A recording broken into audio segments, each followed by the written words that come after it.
Shaun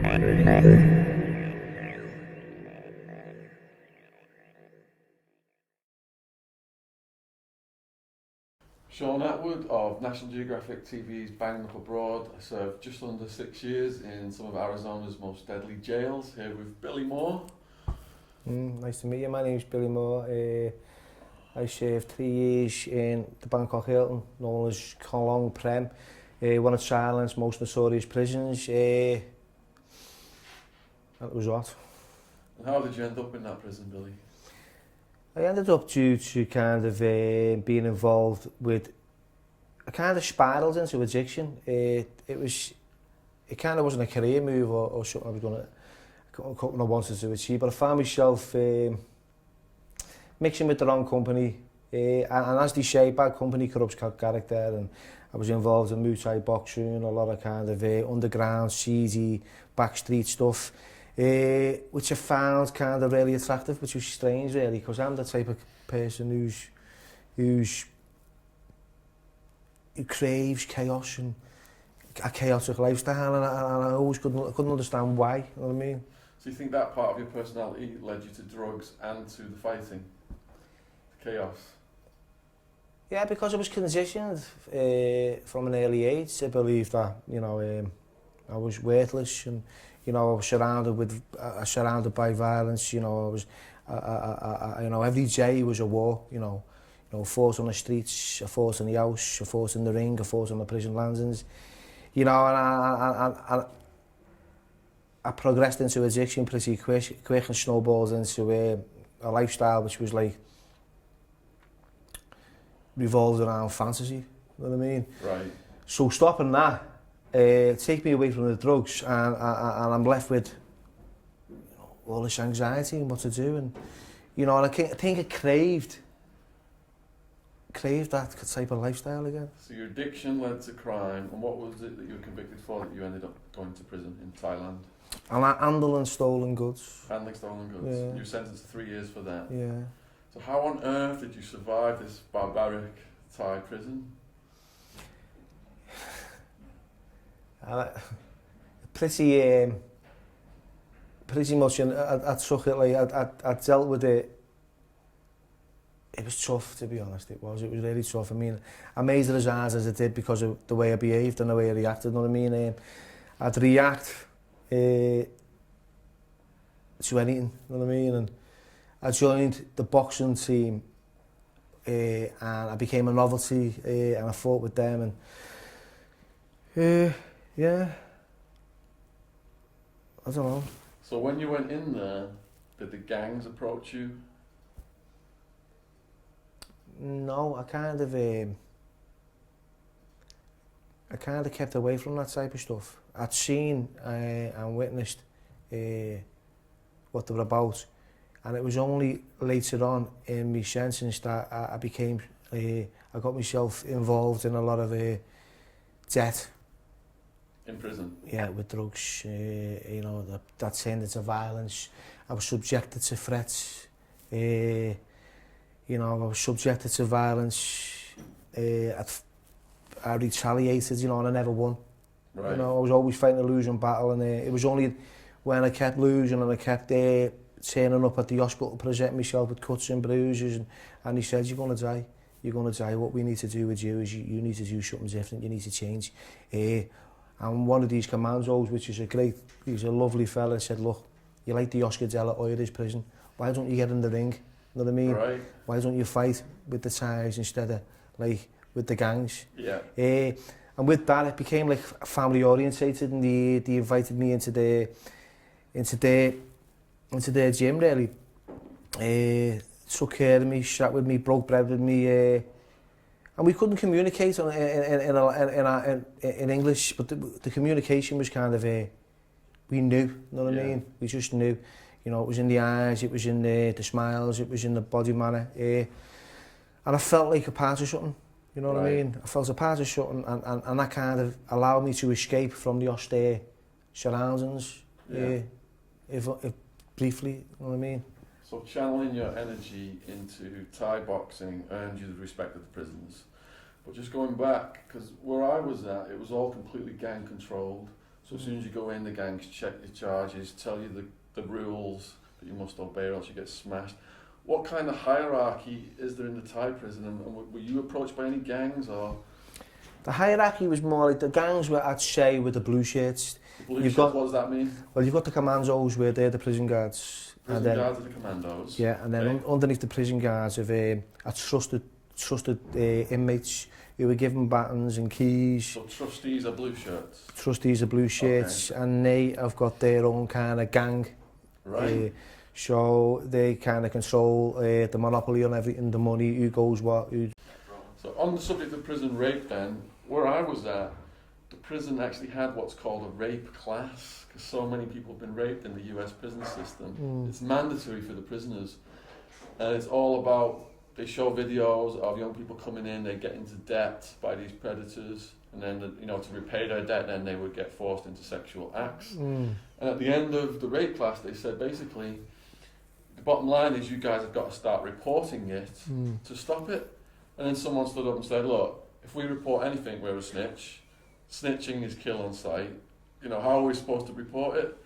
So after the rape class, a young person was gang raped in the prison I was at, mentally ill young person, and no one reported a thing. So it's just so common. It's like if you were speaking to a young person coming in, what would you tell them to try and avoid it? Try and avoid it. Don't be accepting kind of gifts. Don't accept anything. When strangers come up to you when you come in. There was a guy there, his name was Jack, and he was from England, and he'd play the newcomers that had come into the prison with ciggies and buying them food, and he'd sit, and I was thinking, what, he's grooming these people, you know what I mean? Right. What he did with them, I don't know, and I didn't want to know, and I kind of was aware that they felt obligated. Yeah. They had to kind of do this stuff. So simple is, if you haven't got it, tough. Just don't take it from anyone else, you know what I mean? Because you'll be taking something sniffer, you know what I mean, in a place that you don't want to take it. And I'd suggest that the best thing for someone to do is just to kind of survive the best way you can without having to kind of resort to accepting gifts from other people. Yeah, that's probably kind of bottom line. So really assess who approaches you when you first come in. Don't take anything from them. Because, when you go in, I've been in holding cells for days, I hadn't slept for days, I was disorientated, I was starving, hungry, I didn't have any writing paper or stamps, and people were coming offering me all this kind of stuff. I did selectively take some things, and I didn't get in any trouble, but I can imagine, if I'd have gone and took food off the wrong person, something bad would have happened. I think I was kind of lucky in that way, to be honest. I didn't think I was kind of rape material. I was I was flattered when once I owed some money to someone over a bit of crystal meth, and I never had it the time he wanted it, and he pulls out a condom, and I looked and I felt really flattered for about 30 seconds. Really did it.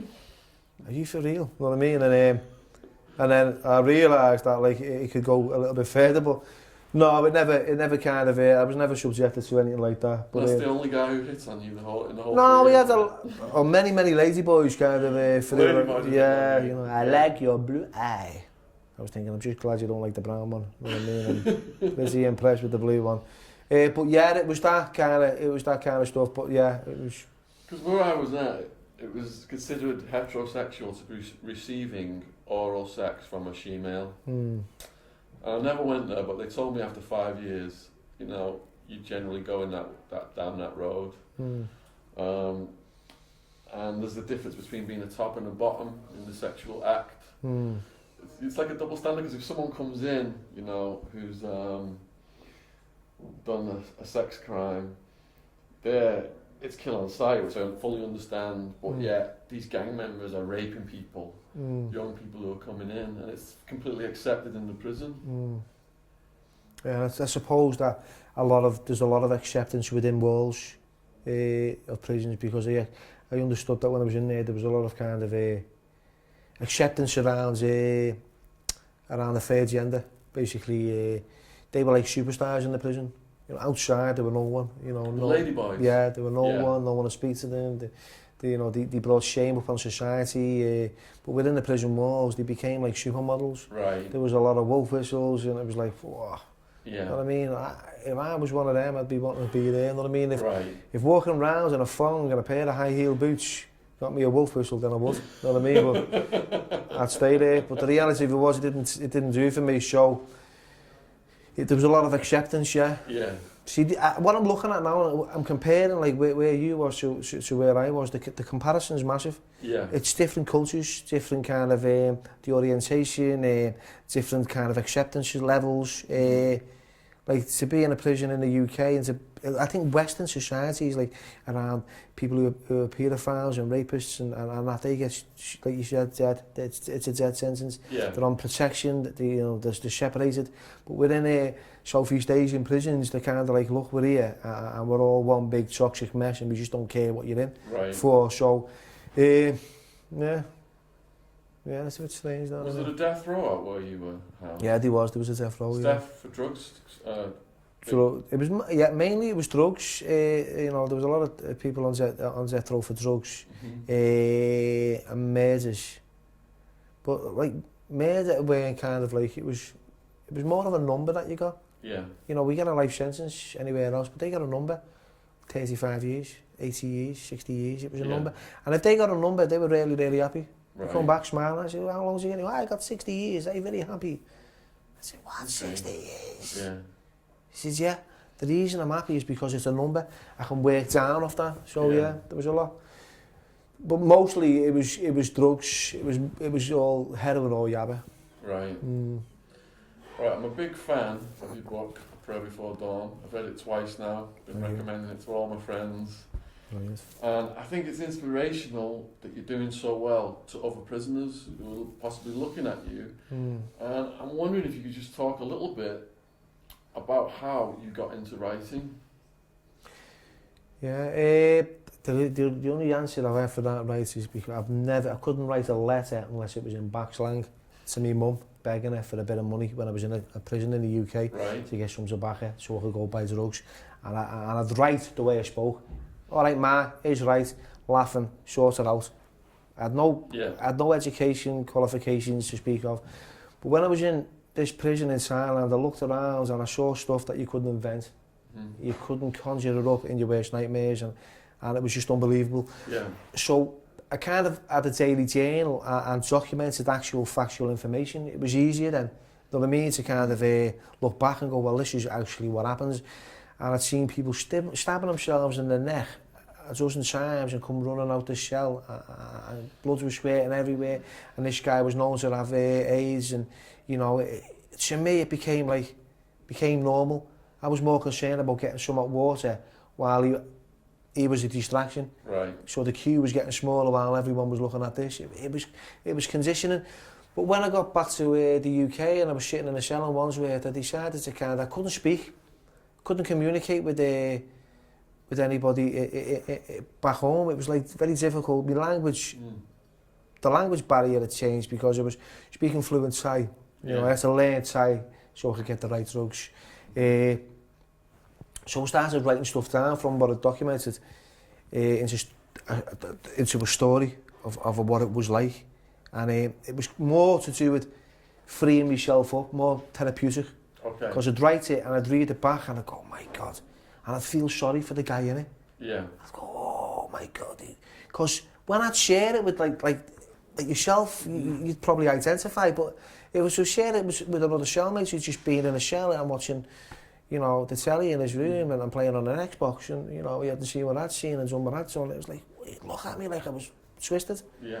So I was confused about my communication. So when I wrote it, it was about exposing all them dark secrets and shining a light upon it and going, my God, it was rough, man. You were living in a hole in the ground with shackles on your ankles, with the smell of feces and runaway sepsis and HIV and hepatitis and dengue fever and the tropical conditions you were in.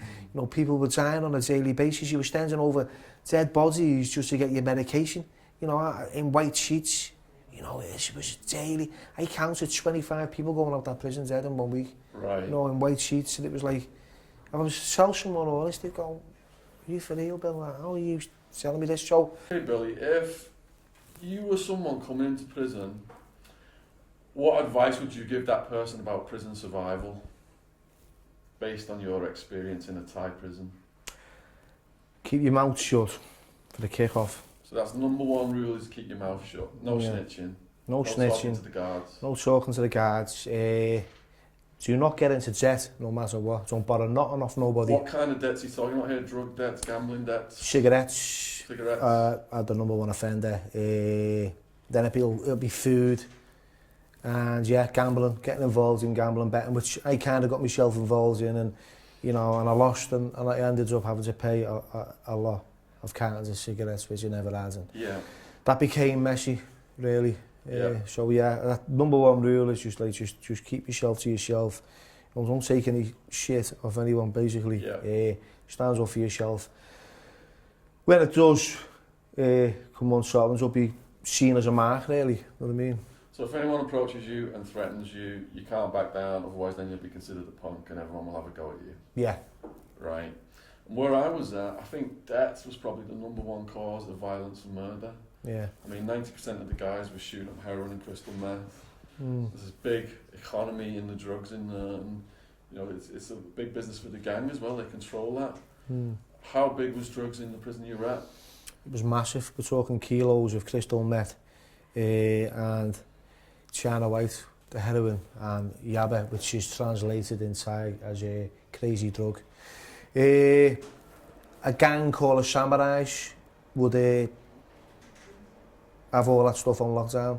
Right. I mean, and they were HIV infected drug dealers, and they were kind of frightening.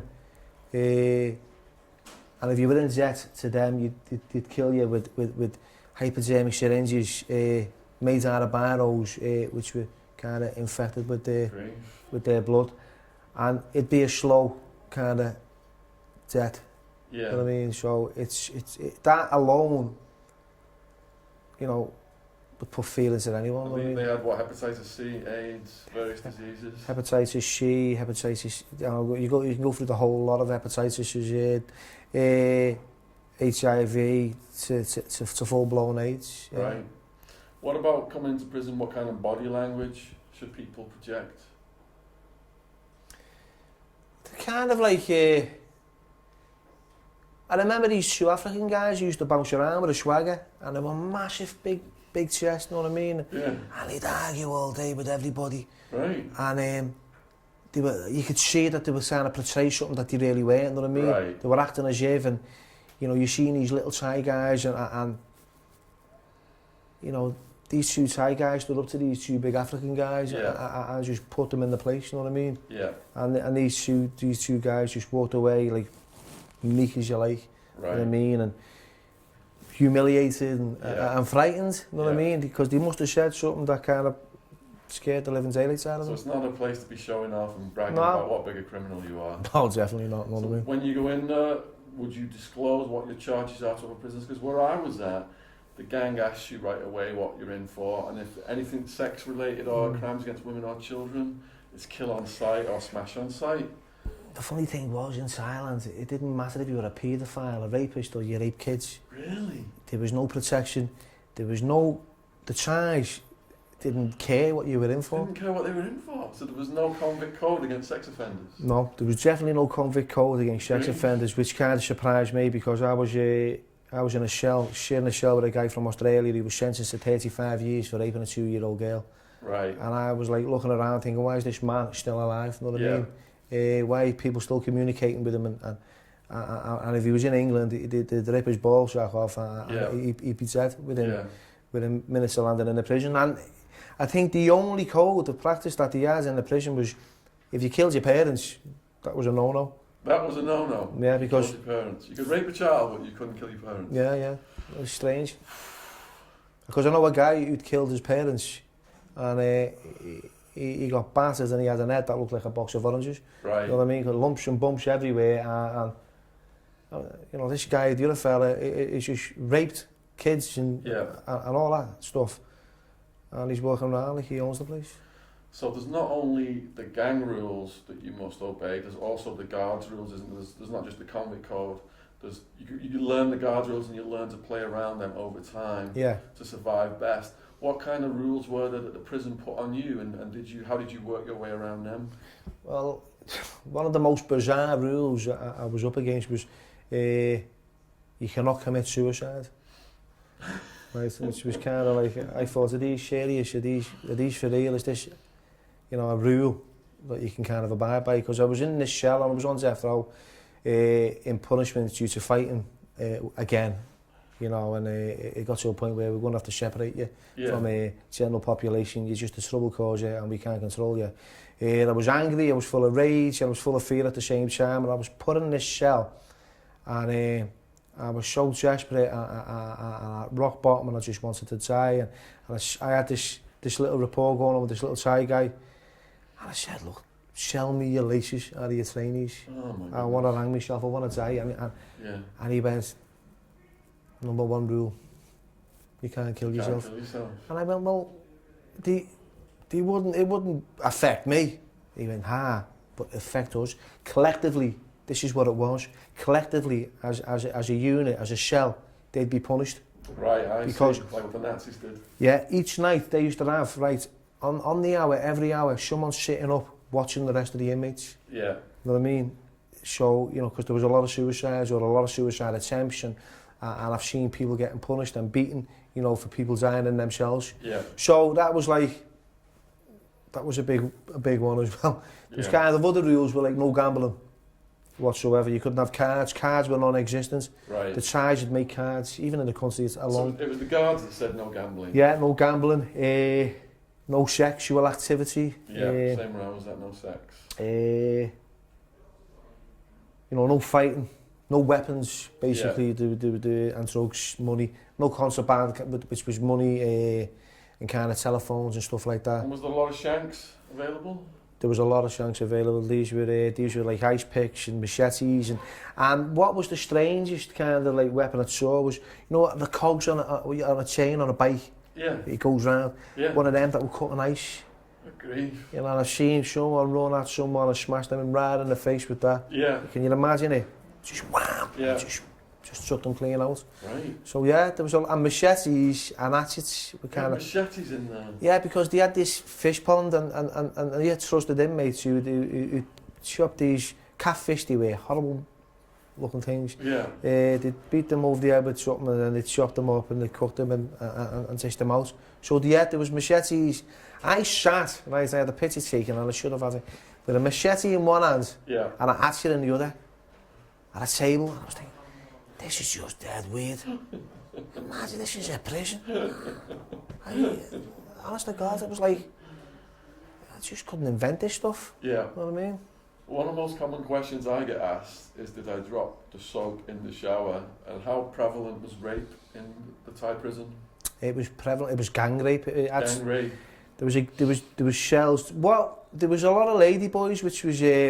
who'd sell themselves and prostitute themselves off at the weekends, and they'd make little tents out of blankets and charge a couple of packets of cigarettes. And I remember this young boy getting raped by 5 guys, and they really kind of ruined him. It was the screams were like inhuman, and he was in this tent, and they were going in after one was coming out and another was going in, and it was just having to witness it and be subjected to witnessing it. It was like, how long did that go on for? It went on for about an hour, but it was horrifying. You know what I mean? It was continuous. And this lad was broken, and he used to sit there. He was like a ghost. And he was from Malaysia. And I remember him. When he sat next, he put him in my cell. He had these 30-kilo shackles, that elephant chains on his ankles, and he sat there, and he was just no expression. His eyes were glazed. Right. And that's just the way he was for quite some time. You know what I mean? Sad. Yeah, I met a prisoner called Zena who clicked up with the Aryan Brotherhood prison gang, and it's blood in, blood out, and then the gang ended up turning around and they gang raped Zena, shoved a broom inside him, choked him unconscious, raped him while he was unconscious, and this was happening so much to him. He was getting moved around, and it was continuing, and the way he stopped it was he was studying anatomy, and he came up with an idea, and the next 2 times the gang came to rape him, he plucked their eyeball out so it was dangling from the optic nerve.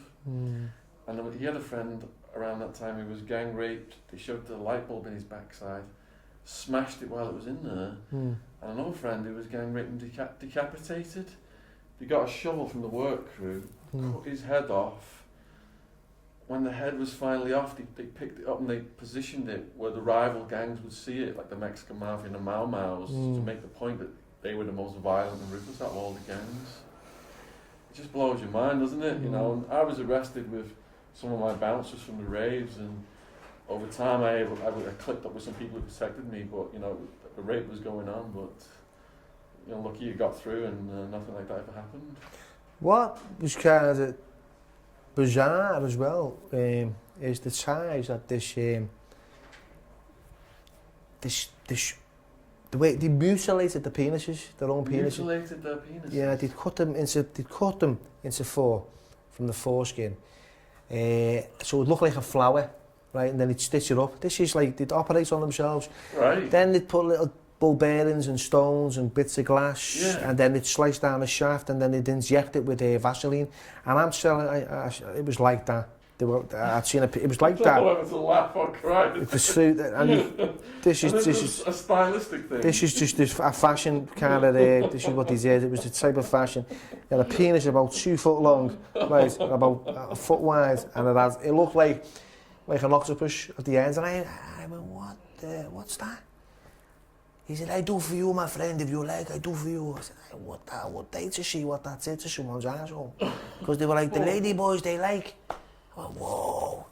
You wouldn't even, it was just bizarre, you know what I mean? What they did, the tattoo in the lips, tattoo in their eyelids, you know what I mean? They were just caked from head to toe in tattoos. You know, they just didn't, it was just kind of how it was, really. Prison transsexuals where I were at as well, they would do self-surgery, they would slash open the scrotum and without any painkillers cut the testicles off the branches. And like Zena, who I mentioned, did that, and Zena got one off and the other one hid inside Zena, and she was looking for it and almost bled to death, and they got a helicopter to the prison just in time to get Zena to hospital to save his life. Yeah, but you know, the extremes that they'll go to. It's sad really, isn't it? Yeah, I mean, that's some of the stuff that you see. Like, I mean, the rapes were kind of like really common. So often were you aware of people being raped? Well, it was on a daily. It was daily basis. It was daily basis. It was. Was it mostly like young people coming in, or was it anybody? It was young people. It was mostly young people, young, feminine-looking guys. You know what I mean? Who kind of didn't understand whether they were homosexual or not. You know what I mean? There was a lot of. So anyone giving out any kind of vibe? A lot of grooming going on initially. Yeah. You know what I mean? There was a lot of grooming going on. It was kind of like just dead toxic. It was not. There was never any. It wasn't black and white. You know, the people would be walking around as old nans and walking, looking like women. Right. I mean, they're absolutely beautiful. You know what I mean? Yeah. So it was totally surreal. Sometimes you didn't know where you was. You know what I mean? So was there more coercion than an actual physical, just grabbing someone and raping? No, there was more coercion. More coercion. Yeah, there was more kind of like. Let's kind of like the art of romance was kicking in. You know, you could see there was a lot of bands and boy bands in there. They kind of had there was the weekends. They'd have this big this bandstands where it's like just bizarre. You know what I mean? It was just taking all kinds of drugs that you couldn't even put a name to.